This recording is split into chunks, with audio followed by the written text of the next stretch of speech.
బ్రహ్మరాక్షసత్వం నుంచి నేను కాస్త బయటకు వచ్చాను. మీరు విశ్వాన్ని తరింపచేయగలిగే సమర్థులు స్వామిని. మీ స్పర్శ మాత్రంలో నా జ్ఞానం ఉదయించింది.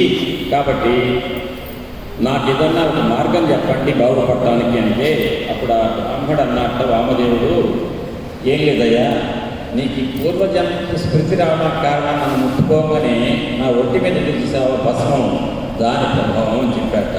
కాబట్టి ఈ భస్మం ఏదంటే కర్పూర గౌరుడైన పరమేశ్వరుడు తన ఒంటి మీద విభూతి రాసుకుంటాడే, ఆ విభూతి నేను ఒంటిపై ధరించడం వల్ల నా స్పర్శ మాత్రం చేతనే నీకు బ్రహ్మజ్ఞానం లాంటి స్మృతులన్నీ వచ్చినాయి అని చెప్పారు. చెప్పి అది నేను ఒక కథ చెప్తా విను జాగ్రత్తగా అని చెప్పి ఈయన మళ్ళీ కథలో కథ కథలో కథ కథలో కథలో నారికలు అంటారు అని చెప్తున్నాడు. ఒకనొక ద్రావిడ బ్రాహ్మణుడు కర్మభ్రష్టుడై ఒక సూత్ర స్త్రీతోటి అక్రమ సంబంధం పెట్టుకున్నాడు. ఆ రకంగా ఆ సంబంధంతో కాలం వెళ్ళబుచ్చుతున్నాడు. దుర్మార్గానికి ఒడిగట్టి చివరికి ఆ స్త్రీతో ఉన్న సంబంధంతో తను చేయవలసిన కర్మలు కూడా విడిచిపెట్టి డబ్బులు లేక దొంగతనం చేయడం మొదలుపెట్టాడు. ఒకసారి దొంగతనం చేసి డబ్బులు తీసుకొచ్చి ఆ స్త్రీ ఇంటికి వెళదామని చెప్పి ప్రయత్నిస్తుంటే అదే ఇంట్లో ఉన్న ఇంకొకడు వీటిని కొట్టి ఊరి బయట పారేశాడు. ప్రాణం పోయింది అనుకున్నాక ఆ కొట్టినటువంటి విధానానికి ప్రాణం పోయిందంటూ ఊరి బయట గుట్టలో పారేశాడు. పారేస్తే ఆ చావు బ్రతుకుల మధ్య కొట్టుమిట్టాడుతున్నటువంటి ఈ అక్రమ సంబంధం జరిపినటువంటి వాడి యొక్క శరీరానికి దగ్గరలోనే ఒక భస్మం, చితాభస్మంలో కాట్లో పడుకొని పొర్లుతున్నటువంటి కుక్క వచ్చిందట. వీడిని తిందామని ఒక్కసారి రాగానే ఆ కుక్క వంటి మీద ఉన్నటువంటి భస్మము రాలి ఈ చావు బ్రతుకుల్లో కొట్టుమిట్టాడుతున్న వాడి శరీరం వివిధ అంగాల మీద పడిందట. పడగానే ఇతనికి మరణకాలం సమర్పించినటువంటి వ్యక్తి కూడా ఒక్కసారిగా దైవవశాత్తు లేచాడట. లేచి చనిపోవలసినటువంటి వ్యక్తి, భస్మంచి అలంకరించబడినటువంటి ఆ వ్యక్తి మరణకాలం సమీపించింది అనుకొని యమదూతలు వచ్చారు. యమదూతలు వస్తే అప్పుడు శివదూతలు వచ్చారు. ఏమయ్యా ఎందుకు వచ్చారయ్యా యమకింకర్లారా అంటే, ఈ దుర్మార్గుడు చాలా పాపాలు చేశాడు, వీడికి అంత్యకాలం సమీపించింది, వీడి ప్రాణం పోగానే పాసం పెట్టి లావుదామని చెప్పేసి అంటున్నారంటే, ఎట్ట చేస్తారయ్యా, ఈయన ఒంటి మీద భస్మం ఉంది, శివుడి యొక్క అనుగ్రహం ఇతని మీద ఉంది, ఇతని కైలాసానికి పట్టుకెళ్తాం మేము ప్రాణం పోతే అని అన్నారట. అప్పుడు యముడి యమధర్మరాజు దగ్గరికి వెళ్ళారట. యమపురానికి వెళ్ళారు యమకెక్కర్లు. వెళ్ళి ఇక మాకు భూలోకంలో మార్గం దిక్కులేదు, ఎందుకంటే శివభక్తులు ఉన్నారు కింద, అక్కడ శివదూతలు వస్తున్నారు, మేము ప్రాణం తీయాలని ప్రయత్నిస్తే శివదూతలు వచ్చి కాపాడుతున్నారు, ఇక యమదూతలు యమకింకర్లు అంటే నిలవలేకపోయింది భూలోకంలో అన్నారట. అప్పుడు శివదూతలు మిమ్మల్ని తల్లివేశారా అని చెప్పి యముడు వచ్చేసి ఒక్కసారి ఆగ్రహంగా శివదూతలతో అన్నారట, ఏమయ్యా శివదూతలరా, మీరు మా యమకింకర్లు మా తరఫున వచ్చారు, కాలం కూడింది, వాడికి ప్రాణం తీయాలని పాశాలు పట్టుకొచ్చారు, మీరు ఎందుకని వాటిని మీరు పాశంతో ప్రాణం చేయకుండా మీరు అక్కడ కైలాసంలో మోక్షం ఇవ్వడానికి ప్రయత్నం చేసేదానికి ప్రయత్నిస్తున్నారు, యమకింకర్లకు ఎందుకు అడ్డుపడుతున్నారు అంటే అని వీడి పాపాలు గంగా ప్రవాహం ఎంత ఎడతగనదో అన్ని పాపాలు చేశాడు. వీడు చేయకపోవడం కృత్యం లేదు, చేశాడంటే ఇతను శివ సాయుధ్యానికి అర్హుడు, ఇతన్ని కైలాసానికి దివ్య విమానంలో పట్టుకొని వెళతాం అని అన్నాడు. అంటే అప్పుడు శివదూతలకు యముడికి మధ్య సంభాషణ అప్పుడు జరిగింది. లలాటం మీద, వక్షస్థలంలో, బాహువుల మీద, మణికట్టు మీద ఎక్కడైతే భస్మం ఉంటుందో అప్పుడు శివభక్తులు వాళ్ళు అటువంటి భస్మాన్ని ధరించినటువంటి భస్మభూషితులైన వారు ఎవరైనా ఉంటే వాళ్ళకి నిజంగా సమయం కనుక కాలం తీరిపోతే ఆ శరీరంలో ఉన్నటువంటి ఆత్మకు శివలోక ప్రాప్తి తప్ప నరకలోకానికి వెళ్ళే అవసరం లేదు అని చెప్పారట. కాబట్టి ఇక నుంచి భస్మం ధరిస్తూ భూలోకంలో ఎవరన్నా కనుక కనిపిస్తే వాళ్ళని పాపాత్మల కింద లెక్క వేయద్దు, పుణ్యాత్ములే. భస్మం ధరించాలంటే దానికి ఒక విధానం ఉంది. భస్మధారి ఎవరైతే ఉంటారో వాళ్ళకు నిరంతరం అనుగ్రహం కలుగుతుంది అని చెప్పేసంటే అప్పుడు యమ ధర్మరాజు తన కింకర్లను పిలిపించి శివదూతలు అక్కడ తారసపడితే ఎవరన్నా శివభక్తులను భస్మధారణ చేసి వాళ్ళ కాలం తీరిపోయిందని అనిపిస్తే వాళ్ళ ఒంటిపై భస్మం కనపడితే వాళ్ళ మాత్రం పట్టుకోకండి, వాళ్ళ ప్రాణాలు తీయకండి, తీసి యమలోకానికి పట్టుకొచ్చే అర్హత లేదు, శివలోకానికి కైలాసానికి అర్హత ఉంది వాళ్ళకి అని చెప్పారు. చెప్తే అక్కడ ఇంకో మాట కూడా అంటారు, పరమదయానిధే పతిత పావన హరేయటం సుస్థిరమతులై సదా భజన చేయు మహాత్ముల పాట అని సదా భజన చేసి నిరంతరం సుస్థిరమతితో ఎవరైతే చేస్తారో వాళ్ళ జోలికి పోకునంటూ యముండు కింకరోత్తరముల కాన పెట్టునట దాశరథి కరుణాపయోనిధి అని కంచర్ల గొప్పన గారు కూడా చెప్తారు. భృత్య భృత్య పరిచారక భృత్య భృత్య అని భృత్యత్వం ఎవరైతే ఆ భృత్యుడిగా ఉండి పరమాత్మ సేవకుడిగా ఉంటారో వాళ్ళ జోలికి వెళ్ళొద్దు అని విష్ణుదూతల సంవాదం భాగవతంలో ఉంటుంది. శివదూతలకు ఎప్పుడు సంవాదం శ్రీ గురు చరిత్రలో ఉంటుంది. ఆ రకంగా యమధర్మరాజే శివదూతలు కనుకెక్కడన్నా కనపడి శివభక్తుల యొక్క ప్రాణాలను తీసినా కూడా కైలాసానికి అని పట్టుకెళ్ళడానికి ప్రయత్నిస్తే వాళ్ళ జోలికి వెళ్ళొద్దు అని చెప్పారు. అది శివాజ్ఞ అని చెప్పారు.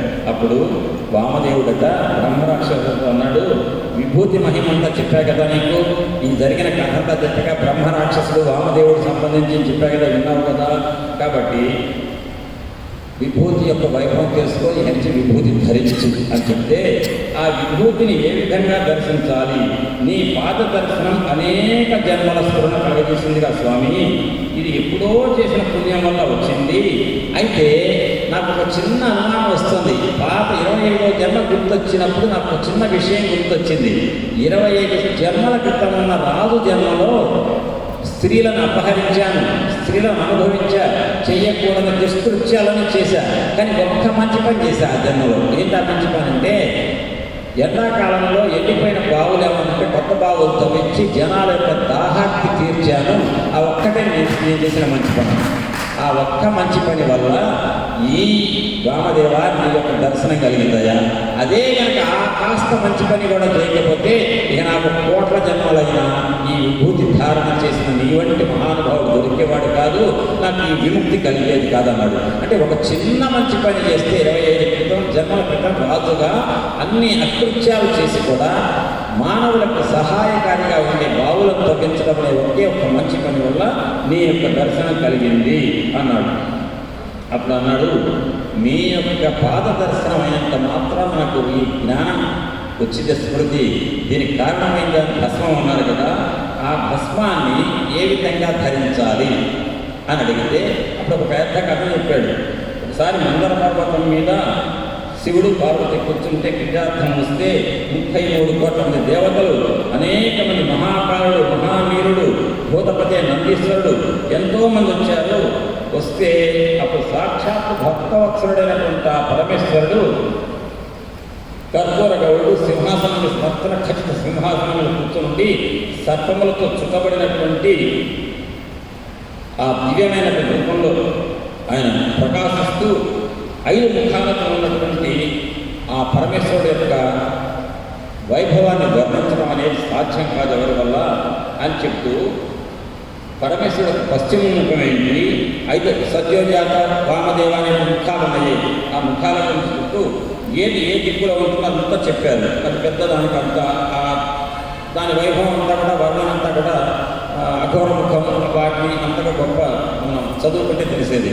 అటు నా పరమేశ్వరుడు ఎవరైతే ఆ పర్వతం మీద అధిష్ఠించున్నాడో ఆయన పాదం గోళ్ళు అర్ధచంద్రాకృతిలో ఉన్నాయి. అంటే దాని జటాజూటంలో చంద్రుడు ఉన్నాడు, ఆయన పాద గోళ్ళు కూడా చంద్రాకృతిలో ఉన్నాయంటే అర్థం ఏంటంటే ఆయన పాదపు నఖముల యొక్క గోళ్ళ యొక్క కాంతి ఈ లోకాన్ని ప్రకాశింపజేస్తుంది. ఆ ప్రకాశంలో మనం కనుక మునగాలి అంటే పరమేశ్వరుడు పాదాలను ఆశ్రయించాలి.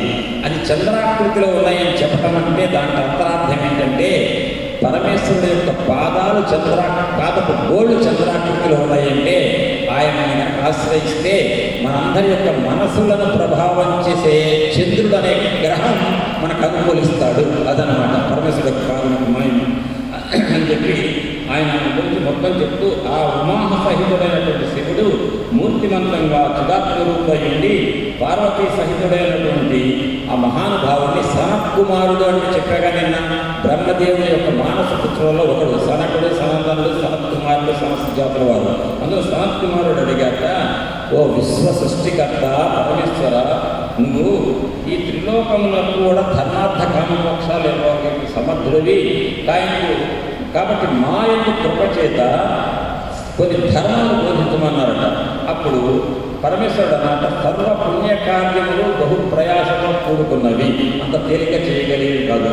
కాబట్టి మానవుడు ధరించడానికి ధర్మార్థ కామమోక్షాలు అనేటువంటి 4 ఫలాలను కూడా పొందాలంటే దానికి ఒక తేలిక సాధన మార్గం చెప్పారు. దానికి సంతోషపడ్డాడు సనత్కుమారుడు. అప్పుడు ఋషులారా వినండి ఒక్క మాట. భస్మ త్రిపుండ్రధారణం అది వేద సమ్మతమైనది, అనంత పుణ్యప్రదమైనది. కాబట్టి భస్మాన్ని మీరు ధరించండి అని చెప్పారు. దానికి సనత్కుమారుడు అడిగాడు, ధరించడానికి మీరేం చెప్పారు? పెద్ద పెద్ద యాగాలు హోమాలు చేయడం చాలా కష్టతరం అని చెబుతూ ఒక్క మాట భస్మాన్ని త్రిపుండ్రాలుగా ధరించమని చెప్తున్నారుగా పరమేశ్వర. దాన్ని ఎట్లా అసలు భస్మం ఎట్లా తయారు చేయాలి, ఎట్లా ధరించాలి అంటే భస్మధారణ విధి చెప్తున్నారు ఇక్కడ. ఏమంటారు? భస్మం తయారు చేయడానికి మొట్టమొదట గోమయం అంటే ఆవు పేడ కావాలి. ఆవు పేడను పిడకలుగా చేసి హోమం చేసి, హోమంలో నెయ్యి వేసి, ఆవు నెయ్యి వేసి హోమం చేసి కాల్స్తే ఆ పిడక నుంచి వచ్చేటువంటి ఆ పొడి ఏదైతే ఉందో భస్మం, దాన్ని బాగా చూర్ణం చేయాలి. ఆ చూర్ణంగా చేయడం అనే విధానాన్ని జాబాల మహర్షి ఏం చెప్పాడో ఆ విధానంలో చేయాలి. అప్పుడు ఆ హోమం భస్మం దాన్ని ధరించడానికి సిద్ధంగా తీసుకునేటప్పుడు సజ్జోజాతం అనేటువంటి మంత్రాన్ని ఉపయోగించి మంత్రం చదువుతూ దాన్ని భస్మాన్ని గ్రహించమని చెప్పారు. ఆ తర్వాత అగ్నిమితి భస్మ, వాయుమితి భస్మ, జలమితి భస్మ అని చెప్పి ఒక మంత్రం ఉంటుంది. ఆ మంత్రంతో చేతిలో తీసుకున్నటువంటి ఆ విభూతిని మంత్రించాలి. అంటే ఇవన్నీ కూడా నాకు అగ్నిమితి భస్మ, వాయుమితి భస్మ, జలమితి భస్మ అనేటువంటి మంత్రం, మానస్తోకే అనే మంత్రం మాకు రావు కదా అని వచ్చేవాళ్ళు అన్నాం. దానికి పరిష్కారం చెప్పారు చివరి స్వామి అని. ఆ రకంగా అగ్నికి భస్మ, వాయువుకి భస్మ, జలకి భస్మ అనే మంత్రంతో ఆ భస్మాన్ని విభూతిని మంత్రించి మానస్తోకే తనయే మాన ఆయుషి మాన అనే ఒక మంత్రం ఉంది. ఆ మంత్రంతో బొటన వేలతో మర్దన చేసి దాన్ని రుద్దాలి. చేసిన తర్వాత త్రయంబకం యజామహే సుగంధి పుష్టివర్ధనం అని చెప్పి మంత్రం చదువుతూ విభూతి రాసేటప్పుడు ఒక్కసారి ఇట్ట రాయటం కాకుండా ఈ చూపుడు వేలు, ఉంగరపు వేలుని ఇట్లా పెట్టి ఆ 2 వేళ్లతోటి ఎడమ నుంచి కుడికి ఒకసారి తనాలి. ప్రొద్దున పూట భస్మం రాసుకునేటప్పుడు దాన్ని తడపాలి నీళ్లతో. సాయంత్రం పూట భస్మం రాయాలంటే తడపకూడదు, పొడిగానే రాసుకోవాలి. ప్రొద్దున పూట తడిపినటువంటి ఆ భస్మాన్ని ఇట్లా త్రయంబకం యజామహి అనేటువంటి మంత్రంతో ఈ 2 వేళ్లతో ఇట్లని బొటన వేలికి ఉంటుంది. మొత్తం ఇప్పుడు భస్మ ఇట్లా తీసుకొని తడిపారండి. మొత్తం ఈ బొటన వేలుతో సహా అన్నింటికీ అందేట్టుగా ఇట్లా రాసుకుంటారు. రాసుకున్న తర్వాత ఈ 2 వేళ్లతోటి ఈ ఇట్ట అనాలి. ఎడమ నుంచి కుడికి, కుడి నుంచి ఎడమకు బొటన వేలుతో ఇట్ట మధ్యలైంది. ఆ రకంగా 3 కుండ్రాలు వస్తాయి. కాబట్టి ఆ 3 కుండ్రాలు పెట్టుకోవాలి. ఆ పెట్టుకునేటప్పుడు త్రాయుషం జమదగ్ని అని పశ్య త్రాయుషం ఒక మంత్రం ఉంటుంది. ఆ మంత్రంతో క్రమ పద్ధతిలో ఈ విభూతి రేఖలు పెట్టుకోవాలి. కాబట్టి ఈ విభూతి రేఖలు పెట్టేటప్పుడు కనుబొమ్మల యొక్క చివరి స్థానాన్ని దాటి రేఖ రాకుండా జాగ్రత్త పడాలి అని చెప్పి భస్మధారణ విధానం చెప్పారు. చెప్పి మొట్టమొదట ఈ విభూతి ధారణలో బొటని వేలికి తీసుకున్న దాన్ని నిలువుగా ఊర్ధ్వపుండ్రం పెట్టుకుంటారు. పెట్టుకున్న తర్వాత ఇట్లా అని చెప్పేసి రాసుకొని బొటని వేలుతో ఇట్లా అంటారు. విభూతి ధారణ ఇది మనకి పెద్దలు ఉన్నారు, చాలామంది చెప్తారు. దాన్ని శ్రీగుడి చరిత్రలో చెప్పారు కాబట్టి ఆ విషయాన్ని ప్రస్తావిస్తున్నాం. అప్పుడు మొదటి రేఖ ఏమిటంటే రేఖ అకారం, 2వ రేఖ ఉకారం, 3వ రేఖ మకారం. ఆ ఊ మా అంటే ఆ ఊ మా అంటే ఓం కాదు, ఓంకారం అంటే అకార ఉకార మకార కలయిక. ఆ 3 కూడా మూడు గుణాలకు సంకేతం, మూడు మూర్తులకు సంకేతం. త్రిమూర్త్యాత్మక స్వరూపమైన దత్తాత్రేయుల వారి యొక్క రూపమైన నృసింహస్వామి ధరించినటువంటి ఈ కుండ్రాలు ఏమిటంటే త్రిమూర్త్యాత్మక స్వరూపమైన పరబ్రహ్మ తత్వానికి సంకేతం. పరబ్రహ్మ యొక్క ఈ ప్రణవం ఏదైతే ఓంకారానికి సమానం. కాబట్టి ఈ మంత్రంతో ఈ విధంగా ఈ విభూతి ధారణ చేయాలి. అందులో ఒకసారి చెప్పారు, అకారంతో మొదటి గాఢపక్షాగ్ని, రెండోది ఉకారంతో మొదటి దక్షిణాగ్ని, ఆహవని అగ్ని అనేది మూడు. వాటి గురించి విస్తృతంగా లోపలికి వెళ్ళాలి. ఎందుకంటే వెళ్ళేటైతే దక్షిణే పింగళనాడి వన్ని మండల గోచర దేవయాని విజ్ఞేయం పుణ్యకర్మానుసారిణి ఇడాచ వామని శ్వాస సోమ మండల గోచర పితృయాజ్ఞేయం వామాశ్రిత్య తిష్టతి అని ఇటు పింగళ నాడు ఇటు ఇడానాడు ఉంటుంది, మధ్యలో సుషుమ్నా నాడు ఉంటుంది. ఈ మూడు నాడులు కూడా దీనికి సంకేతం. ఈ మూడు దేనికి ఉపయోగపడతాయి? ఒకటే దేవయానం అంటే మోక్షం, పితృయానం అంటే జన్మ. అందుకే ఒక వంశంలో పిల్లలు పుట్టడం లేదంటే గుర్తుపెట్టుకోండి, పితృదేవతలకు కార్యాలు సక్రమంగా చేయటం లేదు. వాళ్ళ అనుగ్రహం లేకపోతే కనుక వంశం అభివృద్ధి చెందదు. కాబట్టి పితృయజ్ఞం మామూలుది కాదండి. తద్దినాలు పెట్టడం లాంటివన్నీ కూడా తద్దినాలు పెట్టడం ఏ గృహానికి తగ్గట్టు దాని తగ్గట్టు చేయాలి. అందరూ కూడా బ్రాహ్మణులు చేసినట్టు ఇంకొకరు చేయలేదు, ఇంకోటి చేసినట్టు ఇంకోటి చేయలేదు. కానీ పితృదేవతలను ఏడాది ఒక్కసారి స్మరించుకోవాలి. అందుకే పెళ్లి చేసేటప్పుడు మన నెలలో జాజాల బాలికలను చెప్పి చేసి ఆ పెద్దవాళ్ళు పెట్టుకుంటూ ఉంటారు. పెద్దవాళ్ళు పెట్టుకోవడం అంటే ఏంటి? పితృదేవతలు పెట్టుకోవటమే. పితృదేవతలకు అనుగ్రహం లేనిదే ఇంట్లో అమ్మాయికి కానీ అబ్బాయికి కానీ పెళ్లి కూడా చేయడానికి లేదు. వాళ్ళ అనుగ్రహం తీసుకోవాలి. ఆ పితృదేవతలకు అనుగ్రహం ఉంటే సూక్ష్మ రూపంలో ఉన్నటువంటి ఆ ఆత్మ ఆ వంశంలో పిల్లవాడిగా పుడుతుంది. పిల్లగా కానీ ఒక స్థూల దేహం కింద ఆ జన్మ ఆ వంశంలో పిల్లవాడు పిల్ల పుడతారు. కాబట్టి ఇవన్నీ కూడా అంతరార్థాలు యోగ మార్గంలో ఆలోచిస్తే చాలా కోరడం ఉంటాయి. ఈ మూడు అంటే నాడులు ఉన్నాయో అట్ట మూడు గీతలతో కూడుకున్న విభూతి ధరించాలి.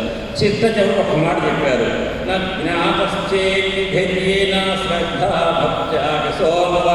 అన్నారు. ఒక్కటే మాట.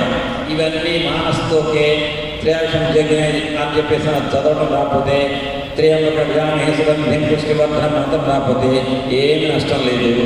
భక్తి శ్రద్ధలతో నృసింహ సరస్వతి స్వామి వారిని జగద్గురు అయినటువంటి దత్తాత్రేయుల వారిని స్మరించుకొని ఆ బాబాగారిని స్మరించుకొని ఒక్కసారి ఏమంటే మంత్రం రాదంటే ఒప్పుకుంటాం తప్ప ఈ రెండు గాడితో రాసుకోవాలి, గొర్రెలతో నుంచి రాసుకోవాలంటే అది కూడా రాదని ఏదైతే కుదరదు కదా.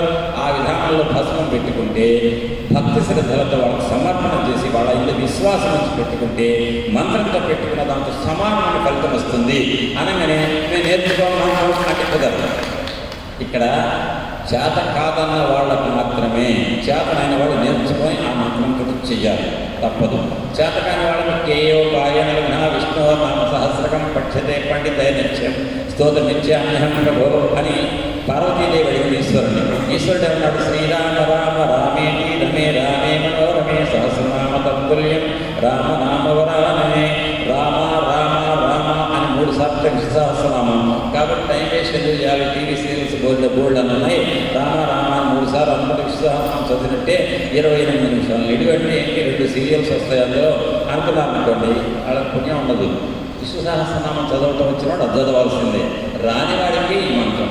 అట్లనే ఈ విభూతి ధారణలో కూడా ఒకవేళ మంత్రం రాలేదంటే దానికి ఫీల్ అవ్వాల్సిన అవసరం లేదు, భక్తితో చేస్తే చాలని చెప్పారు.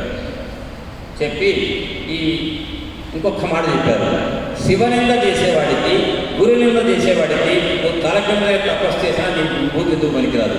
నువ్వు తీసుకొచ్చి షిరిడీలో విభూతి తెచ్చినా, ఏమండి షిరిడీలో బాబా గారి సమాధి మీద పెట్టినటువంటి సమాధి తేజ విభూతి తెచ్చిన గురి నింద చేసేవాడిని, గురు నింద శివనింద చేసేవాడికి ఆ విభూతి ఎంత మాత్రం పనికిరాదు అని చెప్పారు. కాబట్టి సుఖంగా హాయిగా కలకాలం మంచిగా జీవించి బ్రహ్మలోకానికి వెళ్ళటానికి భస్మధారణ పనిచేస్తుంది అని ఆ రకంగా విభూతిని ధరించినటువంటి వాడి యొక్క తరాలు చాలా కల్పశతం అంటే బ్రహ్మలోకంలో ఉంటారు. వాళ్ళ యొక్క పితరులు కూడా అది అయిన తర్వాత బ్రహ్మలోకం అయిపోయిన తర్వాత అంటే బ్రహ్మలోకం యొక్క ఈ నివాసం అయిపోయిన తర్వాత విష్ణుధామానికి వైకుంఠానికి వెళ్తారు. వైకుంఠంలో 3 బ్రహ్మకల్పాలు ఉన్నటువంటి, బ్రహ్మకల్పం అంటే ఇంతకుముందే చెప్పా, బ్రహ్మగారికి 100 సంవత్సరాలు అంటే కల్పం అంటే ఒక్క రోజు అంటేనే 71 మహాయుగాలు, 14 మన్వంతరాలు, ఇవన్నీ కలిపి 7 లక్షల కోట్ల సంవత్సరాలు. అన్ని సంవత్సరాలు బ్రహ్మలోకంలో ఉంటారు. ఒక కల్పం తర్వాత విష్ణులోకంలోకి వచ్చి 3 కల్పాలు ఉంటారు. ఆ తర్వాత శివలోకంలో పర్మనెంట్గా ఉంటారు. దాన్ని పునరావృత్తి రహిత శాశ్వత శివ సాయుధ్యం మోక్షం అంటారు. అంత మోక్షాన్ని ఇవ్వగలిగే శక్తి ఉంది ఈ విభూతికి అని చెప్పారు. కాబట్టి ఈ కథ వామదేవ ఋషి దయతో చెబితే బ్రహ్మరాక్షసుడు మొత్తం విని సంతుష్టుడై సాష్టాంగ ప్రణామం చేసి, అయ్యా వామదేవ మహర్షి భస్మ మహాత్మ్యం చెప్పారు కాబట్టి దయచేసి మీ చేతితో భస్మం నాకు ఇవ్వండి అని చెప్పి తన మీద ఉన్న భస్మాన్ని కాస్త తీసిచ్చాడటండి బ్రహ్మరాక్షసుడికి. ఇస్తే ఆ బ్రహ్మరాక్షసుడు అది రాసుకుంటే వెంటనే 25 జన్మల కింద ఉన్న రాజు, నీచపు జన్మ ఉన్న రాజు అనేక జన్మలు గ్రద్ద, కోడి, కుక్క, పంది అయిపోయి బ్రహ్మరాక్షసుడని ఈ జన్మలో ఉన్న వాడు కూడా దివ్యమైనటువంటి తేజస్సుతో తేజల్లిలే ఒక శివదూత లాంటి శరీరాన్ని పొందాడటండి. ఆ భస్మం తీసుకొని రాసుకోమని, అది భస్మం మహిమ అన్నారు. ఎందుకట దివ్య దేహాన్ని పొందాడంటే ఆ భస్మం ఎవరిచ్చాడు? వామదేవుడు ఇచ్చాడు. ఆ రకంగా ఉట్టి భస్మానికి ఒక గురువు చేత ఇవ్వబడిన భస్మానికి, మనం ఇక్కడ హోమం చేసిన భస్మానికి షిరిడి నుంచి తెచ్చిన భస్మానికి తేడా ఉన్నదా? అంతే. కాబట్టి షిరిడి ఎవరు అంటే అక్కడ సద్గురు ఉన్నారు, సద్గురు స్థానం. అదేవిధంగా మహానుభావులైనటువంటి యోగీశ్వరులు, యతీశ్వరులు గట్ట చేతి మీద ఇచ్చినట్లయితే దివ్య తేజస్సులు వస్తాయి అని వామదేవ మహర్షి యొక్క చేతి నుంచి కైకొన్నటువంటి భస్మము యొక్క వైభవం వల్ల బ్రహ్మరాక్షసుడు దివ్య తేజస్సుతో శరీరం పొంది చివరికి మోక్షం కూడా పొందాడు అని చెప్పి నామధారకుడికి సిద్ధ మహర్షి చెప్పాడు. తర్వాత ఇంకొక కథ చెప్తూ గురులీలలు చెప్పుకుంటూ అంటాడు, మాహురీపురంలో గోపీనాథుడు అనేటువంటి బ్రాహ్మడు ఉన్నాడు. అతనికి అతను చాలా ధనవంతుడే, బ్రాహ్మణోత్తముడు. అతనికి కలిగిన సంతానం చనిపోతూ ఉన్నారు. అతను పాపం పిల్లలు పుట్టి వాడు ఎటువంటి వాళ్ళకంటే కుటుంబం దత్తాత్రేయులు వారు కులదైవం వాళ్ళకి, దత్తాత్రేయులు వారిని వాళ్ళు ఆరాధిస్తుంటారు. కానీ వాళ్ళు పుట్టిన పిల్లలంతా పోతున్నారు. అనగానే దత్తాత్రేయుని ఆరాధించడం ఉపయోగం లేదనమాట అన్నట్టు అంతం కాదు. ఏంటి దత్తాత్రేయుడు యొక్క పరీక్షలు ఎంత కఠినంగా ఉంటాయో చెప్పడానికి కథ చెప్తున్నారు. అప్పుడు లేక ఒక పిల్లగాడు పుట్టాడు. 5 పుట్టిపోయిన తర్వాత 6వ వాడుగా పుట్టినటువంటి పిల్లగాడు లేక పుట్టి బ్రతికాడే అని ఆనందంతో దత్తాత్రేయుడు అని పేరు పెట్టుకున్నారు. దత్తుడు అని పేరు పెట్టుకుని గారాభంగా పెంచుతున్నారు. ఒక్కడే పిల్లవాడు. 6-7 సంవత్సరాల లాగా ఉపయోగం చేశారు. 12 సంవత్సరాల లాగానే మంచి అమ్మాయిని, సావిత్రి అని ఒక అమ్మాయిని చూసి పెళ్లి చేశారు. ఆ అమ్మాయి రూప సౌందర్యవతి, అందానికి అందాన్ని ఇచ్చేటువంటిది సావిత్రి. వాళ్ళకు పెళ్ళైన తర్వాత 12 ఏళ్ళు పెళ్లి చేస్తే దత్తాత్రేయుడికి 12 ఉండగా 16 వయసు వచ్చే వరకు దత్తాత్రేయుడికి సావిత్రికి మధ్య సంతానం కలగల.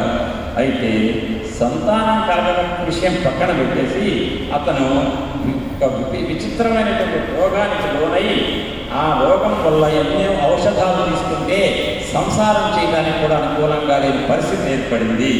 అప్పుడు అతనికి వచ్చిన రోగం ఏంటంటేనండి, మనిషికి ఏ రోగమైనా రావచ్చు కానీ తినే ఆహారం రుచించట్లేదు అనుకోండి, ఏం తిన్నా కూడా బయటకు వెళ్ళిపోతుంది అనుకోండి. వాడిని ఇంటి వాడు ఏమవుతున్నాడండి అంటే అది కాలు వంకరైతే కుంటుకుంటూ నడుస్తాడు, చెయ్యి వంకరైతే ఒక చేతితో పని చేస్తాడు, కన్ను కనపడకపోతే ఇంకో కన్నులో చూస్తాడు. ఏమండి, ఒక చెవు తెగితే ఒంటి చెవుతోటే అంగవికరుడే వైకల్యం. కానీ ఆహారం తినడానికి యోగ్యత లేనటువంటి చాలా భయంకరమైన రోగం వచ్చింది. భార్య సావిత్రి రూపవంతురాలు, గుణవంతురాలు, సౌందర్యవంతురాలు అన్నీ ఉన్నాయి, డబ్బులు ఉన్నాయి, బ్రాహ్మణుడు, ఆయన మంచి సమాజంలో కీర్తి ప్రతిష్టలు ఉన్నాయి. కానీ చాలా బాధపడ్డారు. లేక పుట్టిన పిల్లవాడికి అందమైన కోడలు తెచ్చాము, కానీ పిల్లలు పుట్టలేదు కదా, ఇవాళ పుడతారులే అని చెప్దామంటే ఆ పిల్లవాడు దత్తాత్రేయుడు భయంకరమైన రోగంతో మంచంలో పడున్నాడు. అతని రోగాన్ని చూసి తల్లిదండ్రులు కుమిలిపోతున్నారు.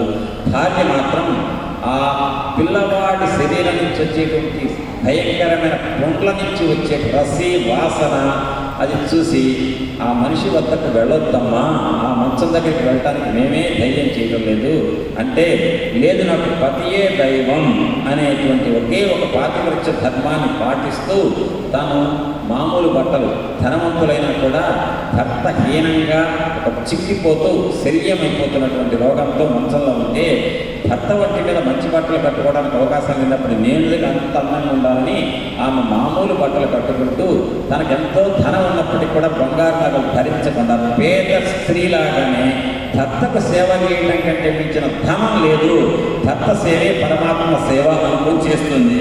ఆ రకంగా గడుస్తూ ఉంటే వైద్యులు అన్నారట, మీ పిల్లవాడికి ఈ రోగాన్ని భూమండలంలో ఉన్న డాక్టర్లు ఎవరు నయం చేయలేరు, దానికి భగవంతుడే నయం చేయాలి తప్ప ఏం లేదన్నారు.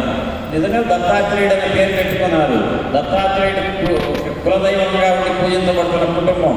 నీకు భగవంతుడే చేయడం తప్ప మానవ మాత్రమే మీ వాడి రోగాన్ని కుదిర్చలేరు అన్నారట.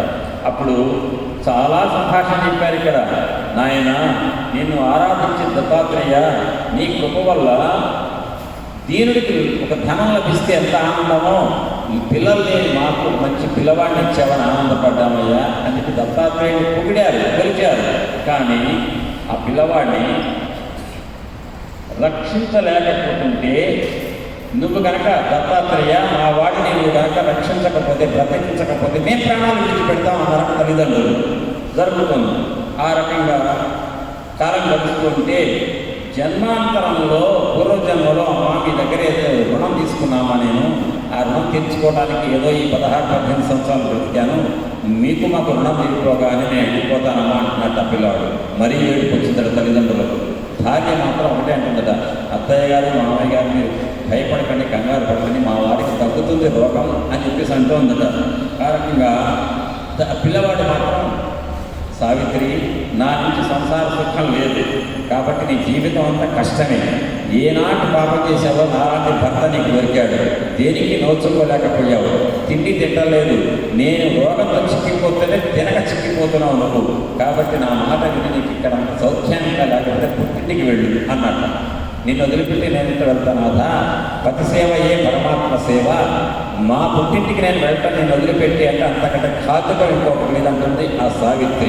ఎందుకంటే దత్తాత్రేయుడి యొక్క వల్ల పుట్టిన పిల్లవాడికి వచ్చినటువంటి అర్థానికి వచ్చే ఆలోచనలు ఎట్లుంటాయి, ఎంత కఠినమైన పరీక్షలు ఉన్నా సరే ఆ దీపకుడు కనుక ఆనాడు మనం 3 రోజుల కింద చెప్పుకున్నప్పుడు దీపకుడు ఎట్లయితే ఎదుర్కొన్నాడో ఆ దీపకుడి స్థానంలోనే ఉంది సావిత్రి. పరమాత్మ సేవే, పతి సేవే పరమాత్మ సేవ అని చెప్పి చేస్తుంది. పుట్టింటికి పొమ్మంటే నేను ఎడనంది కాబట్టి నా దౌర్భాగ్యాన్ని నువ్వు పంచుకుంటావా సావిత్రి అన్నాడట. స్వామి, స్త్రీలకు పది కంటే మించినటువంటి దైవం లేదు అని వాళ్ళిద్దరు మాట్లాడుకుంటే ఈ మాట తల్లిదండ్రులు విన్నారట. నువ్వు పుట్టింటికి పోవంటే నేను వెళ్ళను, నీ సేవే నాకు ముఖ్యమని కోడలు అంటుంటే కొడుకుతోటి, కొడుకేమో నా దౌర్భాగ్యం వల్ల నువ్వు బాధపడుతున్నావు అంటుంటే తల్లిదండ్రులు ఎంత ఎడవాలని బాధపడుతూ ఉన్నారు. ఆ సమయంలో అన్నదట సావిత్రి, అత్తయ్య గారు అక్కడ గంధర్వపురంలో ఎవరో నృసింహ సరస్వతి యతీశ్వరుడు ఉన్నారట, ఆ మహానుభావుడి దగ్గరికి వెళితే ఎటువంటి వాళ్ళ రోగాలైనా సరే కుదురుతాయట అని, మరి నన్ను దయచేసి ఏదో విధంగా గంధర్వపురం పంపించరాదండి అన్నదట. డాక్టర్లు ఏమన్నారండి, ఏ డాక్టర్ కూడా కుదిర్చడు యోగాన్ని, ఒక భగవంతుడే కుదిర్చాలి. ఈమెం చెప్తుంది, గంధర్వపురంలో నృసింహ సరస్వతి అనే ఒక ఈశ్వరుడు ఉన్నాడు గాణగాపురంలో, ఇక్కడ గాణగాపురం తీసుకెళ్తానండి ఇవన్నీ అంటే చివరికి అత్తమామగారు ఒప్పుకొని ఒక పల్లకి ఇచ్చి ఏమన్నారు, చివరికి పంపించేటప్పుడు మీరు గొడవలు చెప్తున్నట్టు మామగారికి అత్తగారికి, మామయ్య గారు అత్తయ్య గారు ఇద్దరు కూడా మనస్సు స్థిరం చేసుకోండి, మీరు భయపడకండి, ఏ కంగారు పడకుండా నిర్భయంగా ఉండండి, కులదైవమే దత్తాత్రేయుడే నా భక్తను రక్షిస్తాడు, నేను వెళ్తున్నాను అని చెప్తే అమ్మా సౌభాగ్యవతి భవ అన్నదట అత్తగారు. అని దైవానుగ్రహం వల్ల మా కుమారుడు కూడా స్వస్థత తిరిగి వస్తాడు అని చెప్పి ఆనందంగా పంపించారు. ప్రయాణం జరిగింది, గంధర్వపురం వెళ్ళింది. ఆ రోజుల్లో గంధర్వపురం వెళ్ళడం అంటే పల్లకీలో మోసుకెళ్ళడం అంటే రోజులు పడుతుంది, 2 రోజులు 3 రోజులు. 2 రోజులు 3 రోజుల ప్రయాణంలో అలసిపోయాడు దత్తాత్రేయుడు, ఆ పల్లకీలో ఉన్న పిల్లవాడు. గంధర్వపురం చేరిన తర్వాత ఎక్కడున్నాడండి? గంధర్వపురంలో గానగాపురంలో శ్రీ నృసింహ సరస్వతి అనే దత్తాత్రేయ స్వరూపం ఉంది, ఒక ఈశ్వరుడు ఉన్నారన్నారు. ఆ ఎత్తి ఎక్కడున్నారు అంటే ఆయన సంగమానికి స్నానానికి వెళ్ళారు అని అన్నారు. అయితే సంగమానికి వెళ్తానని ఈశ్వరుడు చూడటానికి విన్నవించుకుంటా అని చెప్పేసి అని వెళ్ళబోతుంటే పల్లకిలో ఉన్న భర్త మూలుగుతున్నట. ఆ మూలుగు చూస్తుంటే ప్రాణం పోతుంది అనిపించిందట. ఒక్కసారి మళ్ళీ వెనక అడిగేసి వచ్చి పల్లకిలో చూస్తే ప్రాణం పోయిందట. భర్త చనిపోయాడు. అప్పుడు ఆ అమ్మ చేసే హాహాకారాలు ఏ విధంగా ఉన్నాయంటే ఒక కత్తి తీసుకుని ఆత్మహత్య చేసుకోపోయిందటండి సావిత్రి. తన భర్త పోయిన తర్వాత తనెందుకు బతుకుంటామని అప్పుడు చుట్టుపక్కల ఉన్న నా భగవంతుడా దత్తాత్రేయ నాకు ఎటువంటి ఈ హీనమైన పరిస్థితి ఇచ్చావయ్యా, భర్త బ్రతుకుతాడు నీ కృప వల్ల అనుకుంటే నా భర్త కూడా పోయాడు, నేనెందుకే బ్రతికి అని చెప్పి పూజ చేయాలని దేవాలయం వెళ్తే దేవాలయం యొక్క స్లాబ్ కూలి మీద పడ్డట్టుగా ఉంది. ఒక చెట్టు కింద ఆశ్రయం పొంది నీడలో ఉందామని ఎండాకాలంలో ఒక బాటసారి చెట్టు కింద కూర్చుంటే చెట్టు కొమ్మలికి మీద పడ్డట్టు నీ దగ్గరికి వచ్చి గంధర్వపురంలో నీ అనుగ్రహం కోసం వస్తే నీ స్థానంలోనే నా భర్త ప్రాణం తీసేవా అన్నదట. ఎంత దురదృష్టవంతురాలు నేను, ఇంత దూరం వచ్చాను, ఈ 3 రోజులు లోపలికి పట్టుంటే ఆ ప్రాణం మీద అక్కడ పోయింటే మా అత్తమామలు చూసేవాళ్ళు. ఇంత దూరం మా అత్తమామలు రావడం అంత కష్టం, ఈ శరీరాన్ని చూడాలంటే ఈ శవాన్ని. కాబట్టి ఉన్నన్ని రోజులుండి మా అత్తమామలకు దూరంగా తీసుకొచ్చి వాళ్ళ కుమారుడిని నేను చంపాను, నా చేతుల మీద నేను చంపాను అని బాధపడిందట. విలపిస్తుంటే వాళ్ళంతా కూడా అక్కడ ఉన్నటువంటి వాళ్ళందరూ కూడా సుభాషణుడు వచ్చారట అమ్మాయిని పట్టుకోవడానికి. సావిత్రి దుఃఖించి ఏం ప్రయోజనం అమ్మా, ఏదో తర్వాత తలవేసినటువంటి సంస్కారాలు ఉన్నాయి, అగ్ని సంస్కారం, దహనం, వాటి గురించి ఆలోచించన్నారట. అప్పుడు ఆ అమ్మ మొదట సావిత్రి, చిన్న వయసు నుంచి గౌరీ శంకర్ని పూజించిన మేము దత్తాత్రేయ స్వామి వారు మా కులగురువు, ఆ దత్తాత్రేయ స్వామి వారి అవతారమే ఈ నృసింహ సరస్వతి స్వామి అంటున్నారు.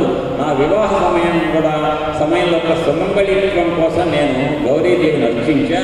అయితే నా పుణ్యం అంతా నీటి పాలైపోయింది, నా ప్రాణసఖుడైనటువంటి నా భర్త మరణించాడు అని చెప్పి అనేక విధాలుగా మొరబెట్టుకొని ఏడుస్తూ బాధపడుతున్నట.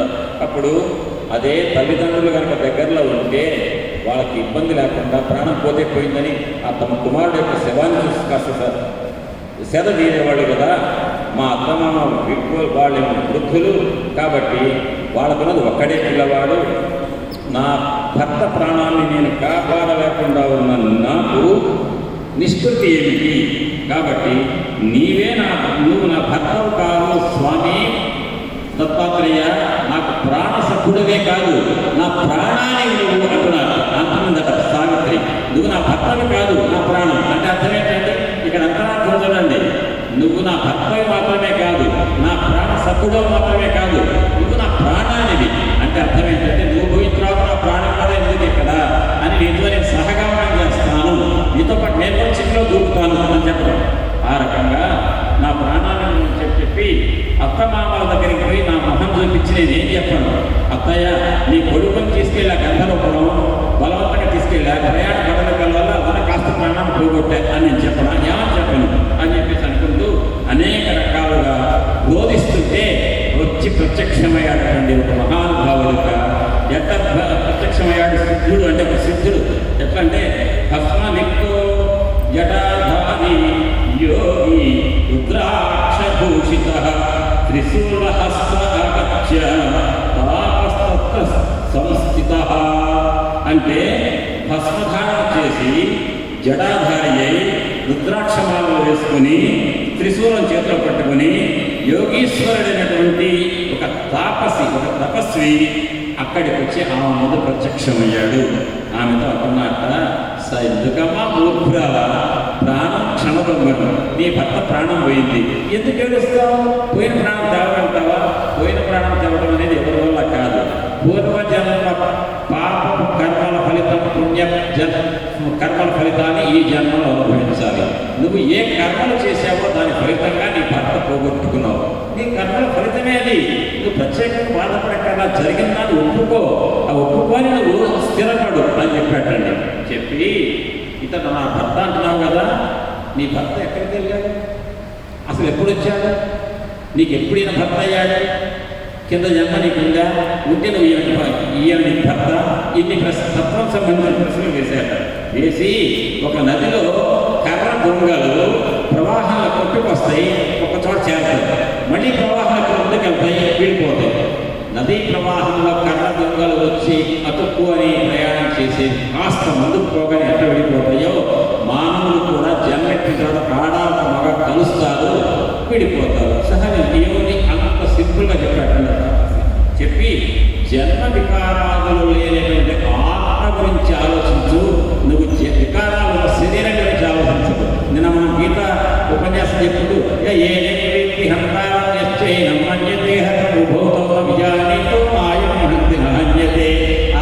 ఆత్మ గురించి ఆలోచించు.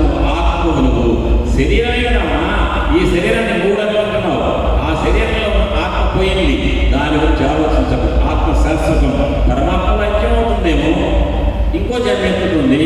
ఈ భర్త నీకు ఇప్పుడు జన్మ, ఈ జన్మలో భర్త, వచ్చే జన్మలో ఉండడమే తెలియదు, పోయిన జన్మలో అయ్యాడమే తెలియదు. వాటి గురించి ఎందుకమ్మని ఆలోచిస్తావు అని చెప్పి తత్వం మొత్తం బోధిస్తూ కల్పాయుష్యున్నటువంటి, కల్పం అంటే బ్రహ్మగారి వయస్సు ఎంతో దాని కల్పం అంటారు. కల్పమంత సమయం కలిగిన ఆయుష్ కలిగిన బ్రహ్మాది దేవతలకే వాళ్ళ కల్పం తీర్చుకోగానే వాళ్ళకే ప్రాణాలు ఉండవు, వాళ్ళ శరీరాలు వదిలిపెట్టాలి. మానవ మాత్రలో మనగంతమ్మా అన్నాడట ఆ తపస్వి.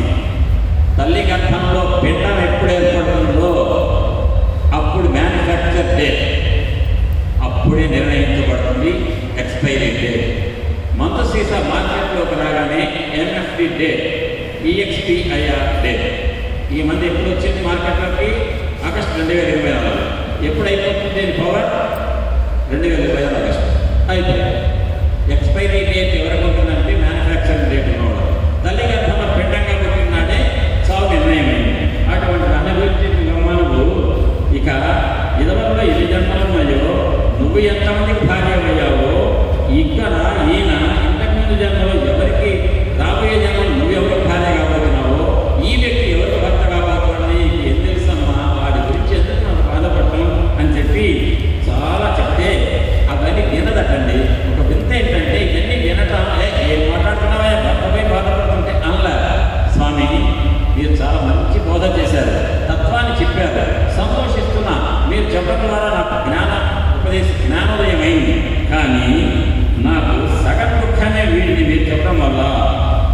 అప్పుడు ఆయనకి నమస్కారం చేసి అంటుందట, నువ్వే నాకు తండ్రివి, నువ్వే తల్లివి, ఇన్ని రకాల బోధలు చేశారే నువ్వు, ఇప్పుడు నేనేం చేయాలి, నాకు కృపతో నాకు బోధించు, ఇక నేను ఏం చేయాలి, నా తక్షణ కర్తవ్యం ఏంటి అని అంటే ఆ తపస్వి అన్నాడండి.